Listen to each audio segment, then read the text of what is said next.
Hey guys, Mr. Williams here. Today we're going to look at life on an Australian station. Now, most Australians live lives just like you and I. They have houses with garages, and the adults work in factories or office complexes, and the children ride school buses to school or rugby matches, and they surf the internet along the way. But there is a place where all that is different, and that's when you're talking about life on an Australian station. First, let's define what a station is, because it has nothing to do with television, or the telly as Aussies would call it. A station is a large cattle farm in Australia, and these farms look a little different from what we think of when we hear the term farm here in Indiana, which is, the whole point of this video. And just like in the outback town of Coober Pedy, life on an Australian station is very hard. Now, I know what you're thinking, and yes, that is a man sleeping on the back of his horse. Isn't the internet a magical place? The men and women who work these farms have interesting names. A new employee is called a jackaroo, and a jackaroo would hope to graduate into a station hand. Station hands hope to become stockmen, and stockmen want to be the head stockman someday. And when it's time to round cattle up, everybody fills the role of ringer or drover. Australia leads the world in the production of wool, and they would likely lead the world in the production of beef, but Australia is far too dry to sustain more cattle than it already does. This means many farmers focus on the production of wool because sheep requires less food and water, making them ideal for the land down under, which is what they call Australia, if you didn't know, since it's the only inhabited continent located entirely under the equator. They call it the land down under. So if you're going to talk about stations, you have to talk about the largest one, the Anna Creek Station. Now, before I tell you how big Anna Creek is, I want you to guess how large Boone County, Indiana is. And I'll give you a hint. The state of Indiana is 36,000 square miles, and it's divided into 92 counties, which are roughly the same size. Now, I want you to pause the video now and make a guess as how big you think Boone County is. Write your guess in the guess box on your note sheet. Okay, so if you guessed 10,000 square miles, you were not even close. Boone County is around 400 square miles. So what does this have to do with Anna Creek Station, you're probably asking? Well, I'm glad I pretended like you asked that question, because Anna Creek is 12,000 square miles. Yes, one man's farm in Australia is 12,000 square miles. Pause the video now so that you can change your guess from whatever it was to 400. Now, if you're not impressed, what if I said his farm is larger than the U.S. state of Maryland? Still nothing? Well, it's also larger than Rhode Island and Hawaii. It's bigger than Massachusetts or Vermont. It's larger than New Hampshire, New Jersey, Connecticut, or Delaware. And, oh yeah, it's bigger than Puerto Rico too. It's bigger than any of these places. But it's just easier to say it's larger than the U.S. state of Maryland. Now, the closest town to Anna Creek that would have any supplies you might need is 350 miles away. It's called Port Augusta, and even when we say closest city, it has a population of less than 20,000. But with this in mind, I want you to consider what kinds of things the people on Anna Creek Station would struggle with, living 350 miles away from the next closest city. Pause the video and list 3 things in your notes you think would be difficult for the people living on the Anna Creek Station. The first issue you're going to have is water. You're living in one of the driest places on earth, so water will be a problem. Most of Indiana's water comes from underground, in wells where rainwater has seeped through and created vast underground rivers and lakes. Lebanon gets its water from an underground lake that stretches all the way to Lafayette. This water is pumped to Lebanon and stored in water towers. The water towers in Lebanon are filled twice a day, once while we're sleeping and once while we're at work or school. There are no water pumps strong enough to send water to every house in town. So it's the weight of the water in the towers around town that create the water pressure you experience in your shower or in your sinks at home. Yeah, none of this exists in the outback. On Anna Creek Station, they would have to truck water in and be very careful about how they use it. Now you might be thinking, if the city of Lebanon can send water all over town, why can't Port Augusta send water to Anna Creek? Well, the problem is Lebanon isn't 350 miles wide, and no city water company is going to run 350 miles of pipeline to Anna Creek Station so one family can have water. So with this in mind, add water to your concept web now.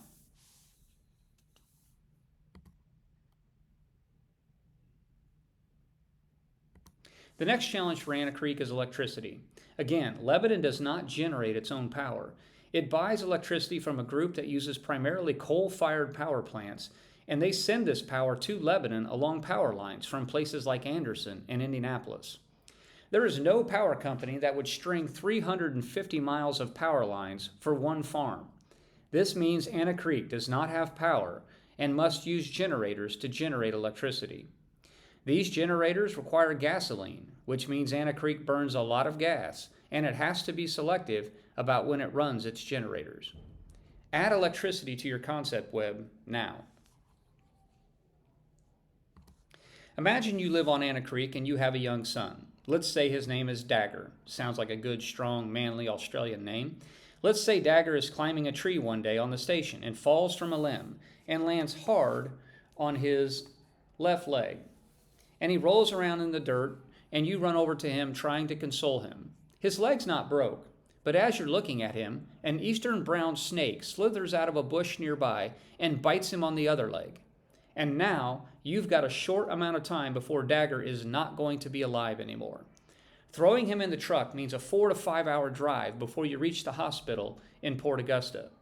That's why the Australian government set up something known as the Royal Flying Doctor Service, or RFDS. Flying for the first time in the late 1920s, the RFDS has provided medical care to people in the remote regions of Australia for everything from snake bites to kangaroo kicks. I want you to add medical care to your list now. And while we're talking about little Dagger, who's going to teach him to read? You're far too busy on the station trying to keep up with the demands of your livestock. Going to school for Dagger is going to be a challenge, considering it's a 5-hour bus ride one way just to get to Port Augusta. So that's why the Australian government instituted what is known as the School of the Air. Here students learn at home.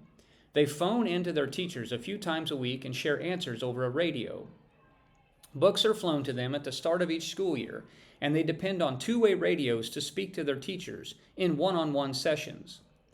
But the School of the Air allows students to stay home and study on their own, proving face-to-face interaction with one's teacher isn't really all that important, almost as if we didn't need teachers at all. Wait a minute, let's pretend like I never said that. Go ahead, add education to your concept web.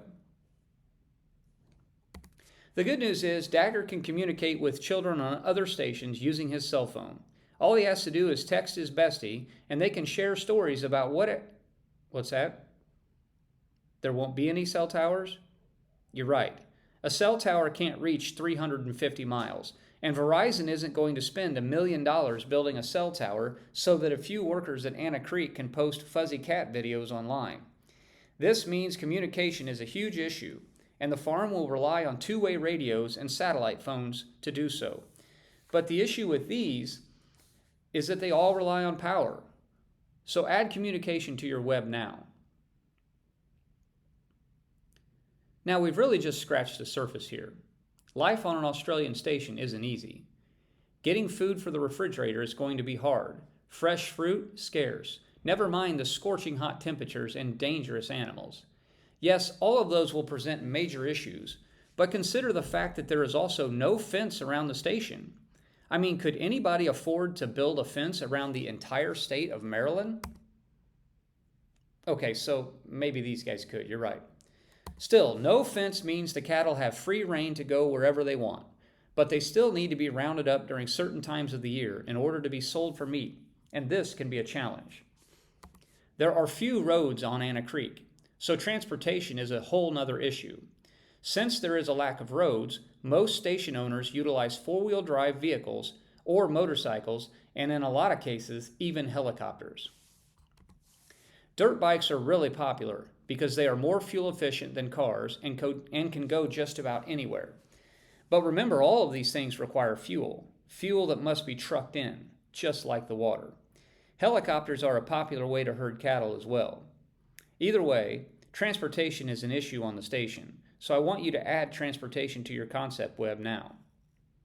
Now, I love this photo. I think it embodies life on an Australian station. I could explain it to you right now, but I'm not going to. Instead, I'm going to ask you later to explain to me how this photo embodies life on an Australian station. See what I just did there? That's it for now, guys. Best of luck, and I'll catch up with you soon. Keep loving social studies.